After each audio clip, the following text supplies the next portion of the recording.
बंगाल में पहले चरण का मतदान चल रहा है और तमिलनाडु में पूरे राज्य के एक साथ सभी 234 सीटों के लिए मतदान जारी है।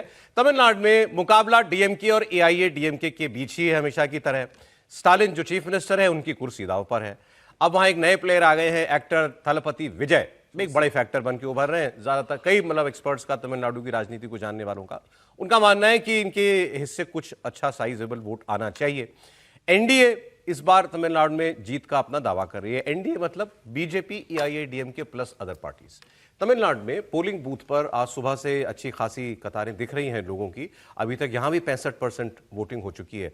वैसे तो अगर आप देखें तो तमिलनाडु ही हो क्यों या बंगाल, इससे पहले असम में जो इलेक्शन हुआ, उसके अलावा केरल में, सब जगह वोटिंग परसेंटेज बहुत अच्छा रहा है। इसमें कुछ योगदान एसआईआर की भी है।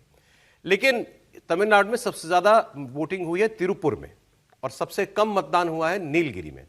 एक्टर विजय और टीवी के चीफ ने चेन्नई के नीलांकरई पोलिंग बूथ पर वोट डाला। विजय के वहां पहुंचते ही अफरा तफरी मच गई। कमल हासन वो अपनी बेटी श्रुति हासन के साथ वोट करने के लिए पहुंचे।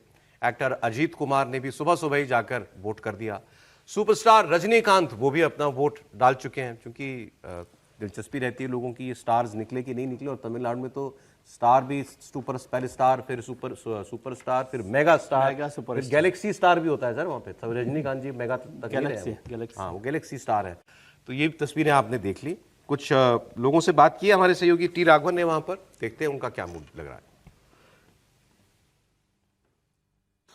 यहाँ पर माहौल क्या है ये जानने की कोशिश करते हैं। हमारे साथ कुछ मतदाता हैं जिन्होंने अपना वोट कास्ट किया है। क्या लग रहा है सर, इस बार माहौल क्या है? इस बार वोट कांटे की टक्कर है सर। वो थलापति विजय है, वो भी पूरा सॉलिड है। तो जरूरी नहीं स्टालिन ही आए, वोट कांटे की टक्कर है। बाकी तो रिजल्ट आने से मालूम पड़ेगा जी। विजय एक एक्स फैक्टर है आपको लगता है तमिलनाडु में? बहुत सही बात कही है। He is definitely an x factor और इस बार मेरे ख्याल से विजय डेफिनेटली आएंगे सीट पे, मुझे लग रहा है। बिकॉज एक नया खून है तमिलनाडु। डेफिनेटली एक नया चांस चाहिए तमिलनाडु को चीजें बदलने के लिए। Because when we see other states like Karnataka, the way they are growing, Hyderabad, Chennai उस तरह से ग्रो नहीं कर रहा है। आपको क्या लगता है क्या माहौल है पूरे तमिलनाडु? इस बार स्पेशली क्या है कि वोट्स कंप्लीटली डिवाइडेड है।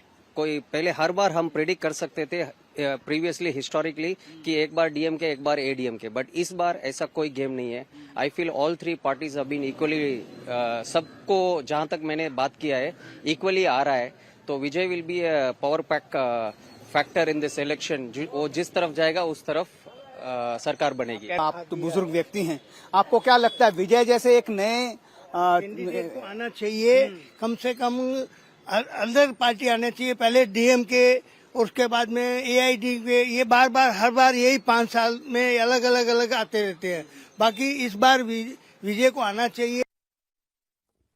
तो यहां तो जितने लोगों से टी राघवन बात कर रहे थे उनका सबका ये कहना था कि एक तो विजय एक बहुत बड़ा फैक्टर है, मैं ये मानना पड़ेगा, और दूसरा इस इलेक्शन में पहली बार कोई स्थिति में नहीं है कि कुछ प्रेडिक्ट कर पाए।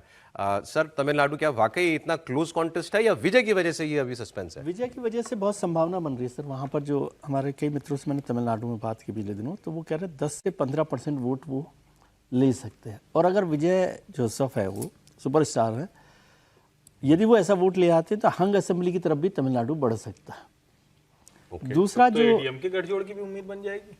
कोई भी हो सकता है, मतलब वो कोई भी हो सकता है कि एआईडीएमके की हो सकता है। लेकिन ये जो सारा हुआ अभी महिला रिजर्वेशन वाला बिल, उसने तमिलनाडु में स्टालिन को मदद कर दी, क्योंकि उन्होंने उसको डिलिमिटेशन के साथ और तमिल अस्मिता के साथ जोड़ दिया। तो एंटी इनकम्बेंसी बहुत थी स्टालिन के खिलाफ, उसको थोड़ा सा बैलेंस करने में तमिलनाडु में उनको मदद मिली। अब विजय कितना मदद कर सकते हैं या कितना वो किंग मेकर होंगे या स्पॉइलर होंगे, वो तमिलनाडु के विधानसभा चुनाव के नतीजे को तय कर सकता है। अभी तो आपको लगता है कि हंग असेंबली ले जा सकते हैं विजय? वहाँ जो लोग कह रहे हैं, मैं तो नहीं गया, लेकिन वहाँ पर जो ज्यादातर लोग हैं वो कह रहे हैं कि ले जा सकते हैं। अब अगर मान लें ऐसी संभावना बन जाती है हंग असेंबली की, तो इनकी तो दोनों पार्टियों से बातचीत चल रही थी इलेक्शन से पहले। दोनों पार्टियों से बात चल रही थी, लेकिन दोनों पार्टियों से बात बनी भी नहीं। नहीं बनी, मैंने इसलिए बताया कि ऐसा नहीं है कि वो किसी एक कैंप में या एंटी बीजेपी कैंप में, उन्होंने अपने आप को किसी कैंप में नहीं रखा। वो क्लियरली कह रहे हैं मैं थर्ड फोर्स हूं, मैं जिसे कहते हैं न्यू ब्लड, मैं वो हूं। नहीं, इसको अगर दूसरी तरह से देखें और परिस्थितियों के लिहाज से देखें तो भारतीय जनता पार्टी एडीएमके को समझा भी लेगी और एडीएमके के चूंकि जो है वो ऐसे नहीं है, वो तो मुख्यमंत्री की कुर्सी बदल चुके हैं। अब एक तो हालांकि चले गए हैं उधर ही डीएमके की DMK में चले तरफ। गए। तो इसको यूं देखिए कि जैसे भारतीय जनता पार्टी ने बीएसपी को चीफ मिनिस्टर बना दिया, यानी मायावती को चीफ मिनिस्टर बना दिया, अगर कल को तीसरा वाला मोर्चा यानी विजय की सीटें इतनी होंगी कि उनके साथ अगर एडीएमके यानी एनडीए गठजोड़ जुट जाए और उनको मुख्यमंत्री बना दे तो वो बना देगा। लेकिन स्टालिन के पास ये नहीं है, ये गुंजाइश नहीं है। मतलब स्टालिन किसी भी कीमत पर, वो तो अपने बेटे को मुख्यमंत्री बनाना चाहेंगे, अब वो किसी कीमत पर विजय को मुख्यमंत्री नहीं बनाएंगे। तो अगर ऐसा बना, हालांकि ये एक बहुत मतलब ऐसी स्थिति होना बड़ा कठिन है, क्योंकि मुझे अभी भी दिख रहा है कि डीएमके कांग्रेस वाला गठजोड़ ज्यादा मजबूत, वो ताकतवर है। और मतलब जिसको हम कहते हैं ना कि बीजेपी बड़ी होगी, ये ठीक बात है, लेकिन सरकार बनाने जैसी कोई गुंजाइश बनेगी अभी मुझे इससे बहुत डिस्टेंट आप पॉसिबिलिटी उससे ज्यादा राजनीति समझते हैं, लेकिन मेरी ओपिनियन सर इस पर थोड़ी आपसे अलग है कि इनको कोई चीफ मिनिस्टर नहीं बनाने, कोई रिस्क नहीं लेगा।